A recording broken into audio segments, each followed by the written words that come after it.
چې مذهب خو د ژوند د تیرولو اصول بیان کړي دي د هر چا حق معلوم دی او مکمل ضابطه حیات دی که مذهب لري کړی شي نو د انسان د ژوند تیرولو یا بولې صاحبانو موږ دوی ته وایو که نه چې موږ خو مذهب څه یو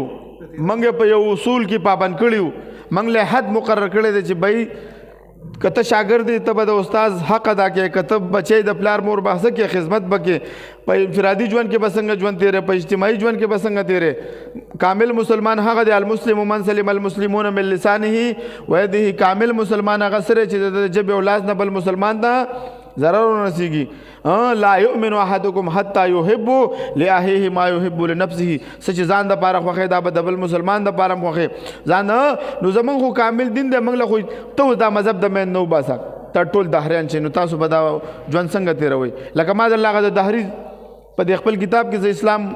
ولې نه پرېدم دی چې ما جواب ورکړو دهری شي نه یو سړی یو ولک نه دهری شي د خپل استاد نه تاسو کې چې حضرت ما به چې مخکې وکار کو نو بسم الله به مې ویله مسلمانو ما اوس خو ما به چې سرګټم څخه بسم الله به مې ویله چې کېدای شي ګناه مې کمی اوس خو زه خدای هم نه منم او نه مذهب منم اوس چې زه دا ژوند تېروم زه به په کوم اصولو تېروم نو هغه دهري سره استاد سره دې خبر جواب نه او ورته وایي وایي څوک چې حق قبول کړي هغه نور هم مشکلاتو کې ګرفتار شي نو ما حق خو دې ته نه وایي حق خو پکار دی چې دا د مسلې حل بیان کړي څوک د مسلې حل دله بیان کړي او ته څه شي ته په سکون سره ژوند تېر کوې ته خو نور هم بې سکونه شوې وایي زما بچي به اوس څنګه ژوند تېروي زه اوس بچو ته کم مذهب وښیم زه خو ما خو مذهب پرېغوستو هغه هلک خپله باندې واده کړی او سنجیده یې ترازات تپوسونه کوي د خپل استاد نه چې بھائی دا په 18 قسط کې دا کړی دی که تاسو ته ما کتاب چاله ورکړی کې بیا تاسو د هغه وګورئ په ده باندې سوال کېږي او د سره د دې خبرو جوابان نشي نو اسلام خو ماته اصول ذکر کړي مذهب خو ماته اصول ذکر کړي دي بیا په ګوره مذهب خبره ده چې مذهب ثابت شو نو بیا په مذهب کې اسلام ولې حق دین دی هغې باندې هغې ځان له موضوع د هغه باندې موږ بار بار په دې باندې وضاحتونه کړي په دنیا کې واره به انسانان اوس اتو ته رسېدلي دي په انسان په دنیا کې اوس اته اربه کم څه باندې اته اربه انسانان دي وایي دا خو د انسان کار دی چې یو انسان څه د ځان دپاره خوښوي هغه د بل دپاره هم خوښ کړي نو دا خو هم یو اصول شو چې مقرر یې کړو مولوي صاحبانو دی څه وایي دی دې کې وایي چې یاره بس ځان دپاره خوښوي بل دپاره هم خوښوي نو موږ دا ډېره غلطه اصول شو څنګه دې باندې سوال هم راځي زه لو جواب در کوم دلته تا موږ حدیث بیان نه کړو چې ځان له خوښوي بل مسلمان له هم خوښوه دلته موږ په دهریانو بیا ولې رد کوو نو موږ ورته وایو د دې جواب وروسته را روان دي دله جواب در کوم صرف دوی له جواب ورکوم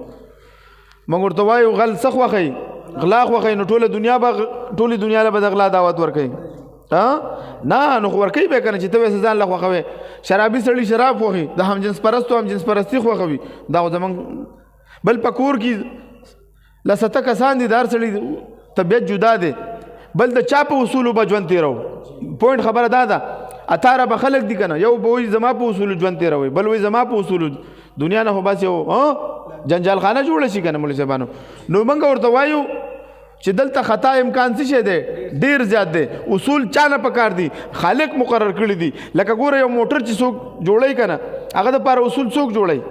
هغه کارخانې والا چا چې ګوره هلکه وایي دې کې به مبلینو له ضرورت وي هلکه دلکه به دا مبلینو په ځای پکې چې څوک پټرول واچي دا به وچلېږي اوس یو سړی پاسېږي چې بھائی زه د ټویټا یا دا چې څومره مشهور برانډ ګاډي دي زه د دوی د کارخانو والا دا اصول نه منم او زه پکې ځان نه شاملات کوم دی به دا وچرېږي یا پټ پر اصول چا مقرر کړي دي الله مقرر کړي دي اوس که انسانان ځان نه اصول جوړوي دا به د دې لپاره څه وي ټیک ده ستا دپاره خو به فایدهمند وي خو د ټول کائنات دپاره فایدهمند نه دي لکه نن چې دوی د همجنس پرستۍ قانون پیش کړی دی او پاس کړی دی نو دا د همجنس پرستۍ قانون کوم فطري انسان خوښوي هېڅکله یې نه خوښوي چې یاره هلک دې زما ښځه شي او یا زه دې د چا ښځه شم هېڅکله دا څوک نشي برداشت کولی دا خو هغه د انسانیت د فطرت نه لاندې پرېوتي دي نو دوی دا خوښوي دا خو هم یو اصول شو چې مقرر یې دوی وایي دا هم یو اصول شو په دې کې د خطا امکان ډېر دی ځکه چې یو د انسان په جرایمو عادي وي لکه غلا ډاکا د قتل وغیره نو دا به اوس نورو دپاره هم دا غلط کارونه خوښوي نو دا خو صحیح اصل نه دی چې د ځان دپاره خوښوي هغه د بل دپاره هم خوښ کړي ځکه غلا یا مولوي صاحبانو غل چې دی غله چې دی غلا خوښوي ډاکه ما سړی ډاکي چرسیان څه وایي زموږ ملګري دي خفه دي نه چې وایي د خدای د خلکو ښځې هم چرسیانې کړي مخکې مې یو دا کړی بعضې ملګري دي مونږ خو یو متل هم کړی نو بیا راپسې هغه میسج کول چې او تا بېزتي کړې ده بېزتي هلکه ما موږ د چا بېزتۍ ته خو نه یو ناست خو بعضې هغه متلې مشهورې دي او د چا باره کې یو متل مشهور ودې کړو نو بس بیا خو اوس د نورو دپاره دا خوښوي دا خبره غلطه ده او دویم د چا د خوښې اعتبار به وي ځکه چې یو انسان یو څیز خوښوي او بل انسان بل څیز خوښوي نو معیار به د چا خوښه وي. پوه شوې مولوي صاحبانو معیار به د چا خوښه ګرځې ته نو دا دنیا به د چا په اصولو باندې چلیږي اکثر د یو کور د خلکو خوښه. ای مولوي صاحبانو چې نور اسم نه درځي صرف دا ورته ووایه که نه چې مذهب به مې نه وباسو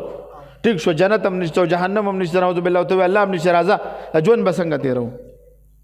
ژوند به د چا په اصولو تېروو صرف په دغه خبره شروع کوو الله که تا سره 10 منټه خبره وکړی شي نو د الحاد نفسیاتي ولا سره دلیل